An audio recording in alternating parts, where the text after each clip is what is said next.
cosquilla en el plexo solar. Cada vez que entro en la red, como el agua del manantial, agua que corre, agua que nunca se pudre. Cabe en un clic todo el ancho del mar, ya en el oriente es lejano. Bienvenida a la diversidad, más vale 100 pájaros volando que pájaro en mano. Mis raíces son del 20, las flores son del siglo XXI. La alegría es el presente, la esperanza es el futuro. Mis raíces son del 20, las flores son del siglo XXI. Daniel, ahora me gustaría que platicáramos, o que nos contaras más bien, de dos canciones en particular que creo que han sido dos canciones importantes en tu carrera, e incluso gente aquí en México que veía tus redes sociales te la piden. Por ejemplo, hablamos de Vacío y 2021. Creo que son dos canciones importantes de tu repertorio. Platícanos de esos dos temas. Y son la voz del mismo disco. Exactamente. Y son del mismo disco, además. ¿Qué problema? Es un disco que me persigue un poco. Vacío es una canción fundacional para mí, ¿no? Es una canción que escribí a los 32 años en medio de una crisis muy grande, una crisis existencial, disparada por una relación de pareja, disparada por una disolución de una relación de pareja. Pero a medida que fui ahondando en las causas de por qué yo me sentía tan mal en ese momento, me entré a dar cuenta que eso era solo la punta del iceberg, ¿no? Que en realidad había todo otro contexto por detrás, muy complejo en múltiples planos, que me había llevado a una especie de situación de punto muerto, ¿no? De quedar a los 32 años de golpe me encontré con la agenda vacía, ¿no? Cuando yo siempre había llevado una vida muy barroca, ¿no? Estudiando medicina, dando clases de guitarra, estudiando neurociencia, llevando un laboratorio, un proyecto de investigación, y al mismo tiempo formando una banda para grabar mi primer disco. Y bueno, de golpe a los 32 años todo ese castillo de naipes se cayó y me encontré con ganas de no hacer nada, ¿no? De caminar por la Rambla de Montevideo. Caminaba 10-12 kilómetros por día con un perro. ¿Eres un muerto caminando? Era una especie de Forrest Gump, digamos, ¿no? Que de hecho llegué a preocupar a mi familia, porque yo me daba cuenta que cada tantos kilómetros siempre aparecía casualmente algún amigo o algún hermano. Después me contaron que me estaban monitoreando. Yo andaba con una barba larga, así, caminando por la Rambla. Caminaba 10-12 kilómetros por día. Y en medio de todas esas elucubraciones empecé a pensar en el vacío, desde el punto de vista poético, desde el punto de vista filosófico, de cuestiones que había leído en el budismo, en la cábala, de cuestiones que había leído en la física cuántica sobre la energía del vacío. Todo eso mezclándose, ¿no? La relación que tenía el vacío con la creatividad, la relación que tenía el vacío también con una cosa que yo sufrí en una edad muy temprana. A los 10 años yo perdí un oído producto de una crisis de una papera. Wow. En una casa donde mis dos padres eran cirujanos de oído, ¿no? O sea, había múltiples caos para tratar de entender qué era lo que me había pasado, ¿no? Vaya ironía, mano, de la vida. Sí, yo creo que era algo más que una ironía, pero bueno, no importa. Ahí ya entramos en un terreno. ¿Para qué te dedicaste a la música? No, claro, eso fue lo que me dijo el psicólogo, ¿no? Me dice, tío, me venís a decir aquí 3 meses después de haber empezado la terapia que perdiste un oído, te dedicas a la música. Claro. Sí. Estás escribiendo una canción que se llama Vacío. Yo le llevé la canción la llevé a la terapia porque me parecía que era importante. En ese momento estaba haciendo investigación en neurociencias en sistema auditivo en oído interno, que fue justamente lo que perdí en el oído derecho. Estaba trabajando en un consultorio de otorrinolaringología en rehabilitación auditiva con pacientes sordos. O sea, era todo un esquema muy claro, ¿no? Por eso yo digo que ese disco para mí es fundacional, ¿no? Es un disco en el cual se ataron miles de caos dentro de mi cabeza y esa canción por eso sigue siendo una canción importante, y por eso hoy estamos a prácticamente 20 años de la época en que la escribí y la sigo tocando en los conciertos, ¿no? ¿Y 2021 es algo más esperanzador? Vacío casualmente para mí es muy esperanzador. Okay. Eso es lo gracioso, ¿no? Es como una paradoja. Hablo del vacío, pero desde una óptica del poder que tiene el vacío de generar nuevas realidades, de lo importante que es en nuestras vidas pasar por situación de vacío para poder llenarnos de una forma más plena también, ¿no? De hacer ese ciclo entre plenitud y vacío. Plenitud y vacío. Es un ciclo que está escrito en la Cábala, es un ciclo que está perfectamente escrito en el Tao. Es la necesidad que tenemos de entender, está escrito en las matemáticas. Hasta que el hombre no descubrió el número 0, no pudo manejar distancias astronómicas, ¿no? Porque los romanos y los griegos, por ejemplo, cuando tenían que poner un número muy grande, anda a poner 15.500 millones de años de luz en números romanos. Llenás un cuaderno entero. Hasta que vos no entendés que es importante tener una figura que representa el vacío y que posicionalmente ocupa el lugar del vacío. Vos fijate que en un número grande, por tener la posibilidad de poner un 0, no a la izquierda, sino a la derecha, ¿no? Ok. Tener esa posibilidad te permite, a través de una figura que representa el vacío, poder representar figuras muchísimo más grandes de las que hubieras podido representar si no hubieras logrado incorporar en tu lenguaje el vacío, ¿no? Yo creo que esa es la metáfora que más define ese disco, ¿no? Es la idea esta de la importancia que tiene el vacío en nuestras vidas, y por eso digo que es una visión positiva del vacío, ¿no? 2021 está enmarcada en esa misma época, está enmarcada en un mismo momento también en el cual empecé a tomar conciencia de privilegio que significa estar viviendo en la era de la revolución digital, ¿no? Por eso empieza diciendo una cosquilla en el plexo solar cada vez que entro en la red, ¿no? En las primeras veces que entraba a internet y decía, ¡ah, qué increíble! Mirá, estoy hablando por ICQ con mi hermano que está en Madrid. ¡Wow! Y me responde, ¿no? Claro, hoy en día lo que hemos incorporado, para mí la primera vez que me apareció una respuesta en la computadora diciendo, soy yo, estoy acá, Dani. Hostia, ¿esto qué es? Entonces, bueno, tomar conciencia de estar viviendo, de tener la dicha de estar viviendo una etapa en la cual nuestra especie está entrando en una etapa de aceleración exponencial, está duplicando su expectativa de vida, está cerca de lograr la conciencia biosférica, también cerca de cargarnos al mundo, ¿no? Pero bueno, tomar conciencia de todo eso, ¿no? Y de las posibilidades que eso abre, ¿no? Asimismo también tener claro que es importante saber de dónde uno viene, ¿no? O sea, cuáles son las raíces que van a permitir que después el árbol tenga flores, pero fue como una especie de oda al presente, y lo sigue siendo para mí, ¿no? 2021 es eso, ¿no? Es una oda al presente que estamos viendo. Es un momento complicado, yo no es una postura naif, digamos, ¿no? Es un momento con miles de complicaciones, pero yo, si tuviera la opción de elegir en qué momento de la historia me hubiera gustado vivir, elegiría sin lugar a dudas. Y llega uno después, muchos años después, y es un disco que hay un vínculo muy cercano con Brasil, ¿no? Sí. Está Marco Susano tocando contigo, que incluso tocó con Drexler en el disco Eco, y con Gilberto Gil, una infinidad de compositores.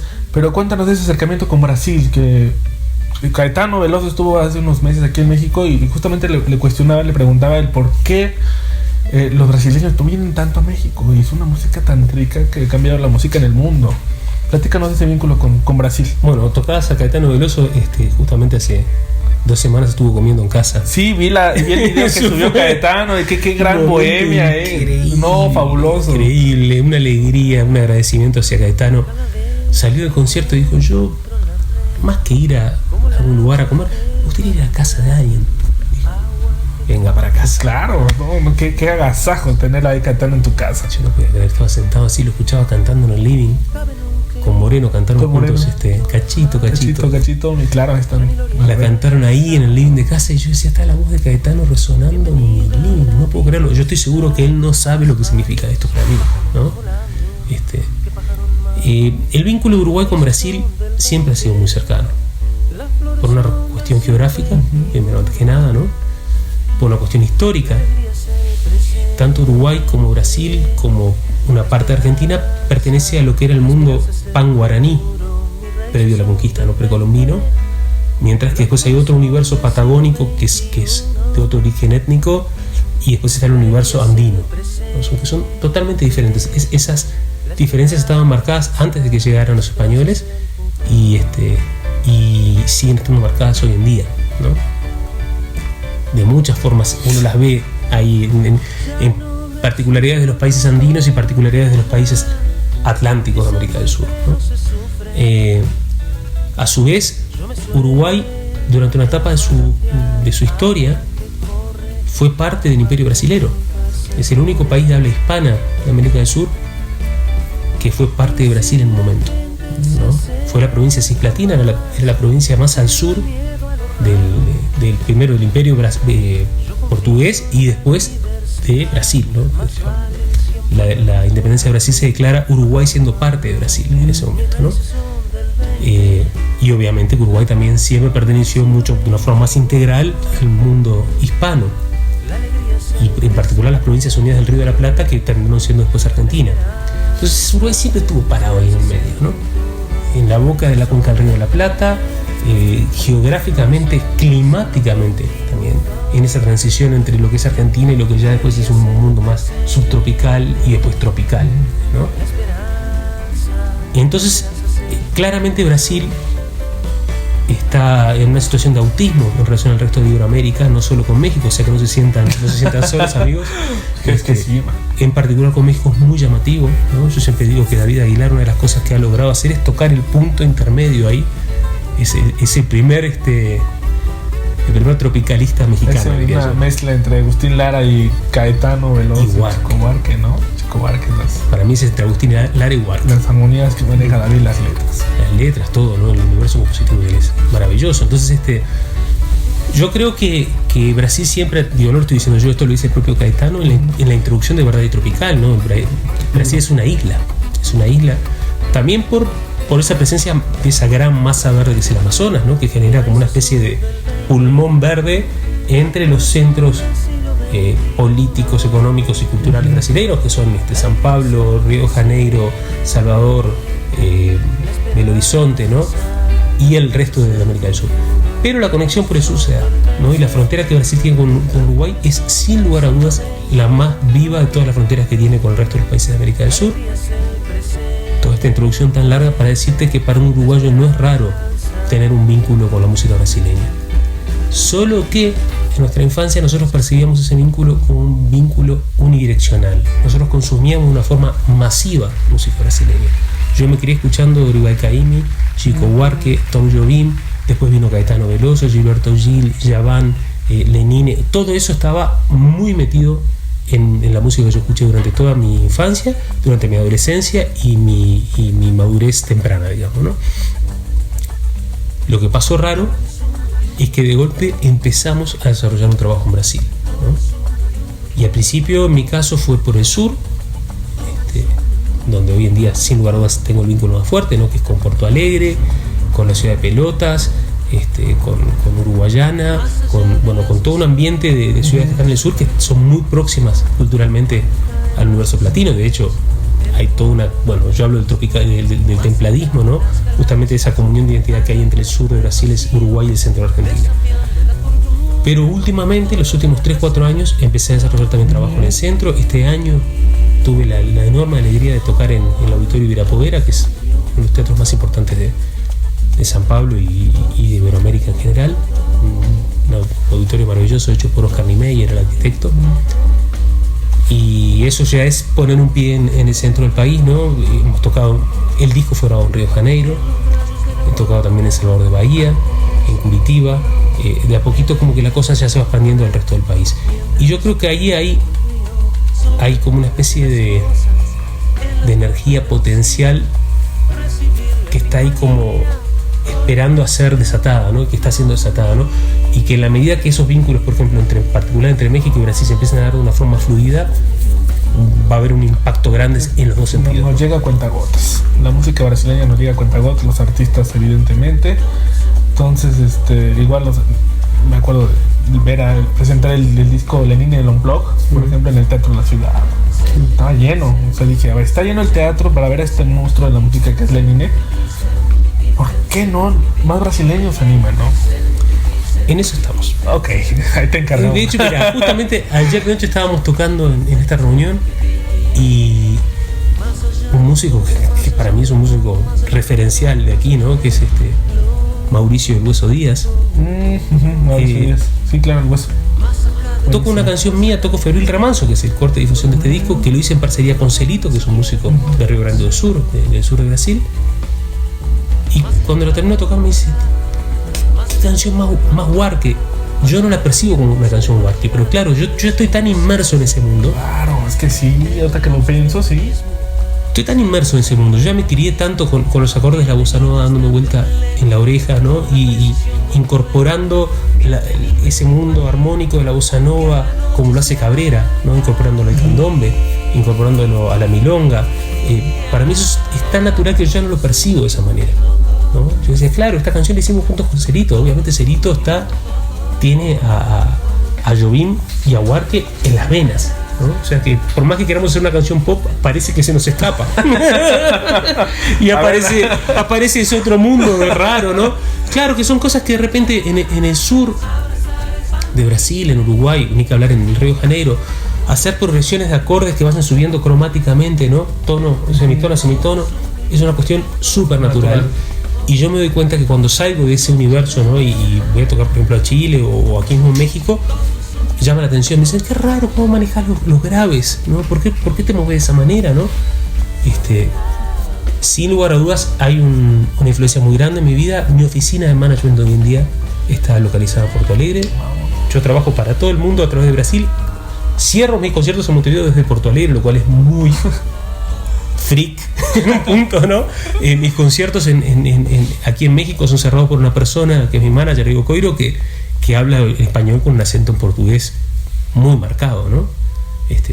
Habla un español primitivo. Esperemos que nos toque conocerlo. Aquí lo tenemos. Claro. Aquí lo tenemos al hombre. De hecho, claro, vengo a tocar a México con un manager que viene de Porto Alegre. Buen Diego.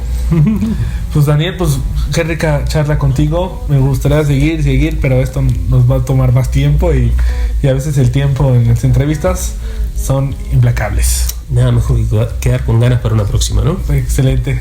Daniel, un gusto platicar con la gente de Cancionistas. Placer. Un saludo también para mi amigo Rafael Lara de Cuando Cuentas Cantas, que siempre ya está aquí apoyando en la producción. Y amigos, no dejen de compartir esta gran charla con Daniel Drexler y pueden conocer sus canciones en tus redes sociales, ¿qué son? Bueno, se puede escuchar en Spotify, en Deezer, se puede escuchar en YouTube, se puede escuchar ¿dónde más? En Apple Music, en todas las redes. Está en todos lados, la música está por ahí. Pues muchísimas gracias y hasta pronto.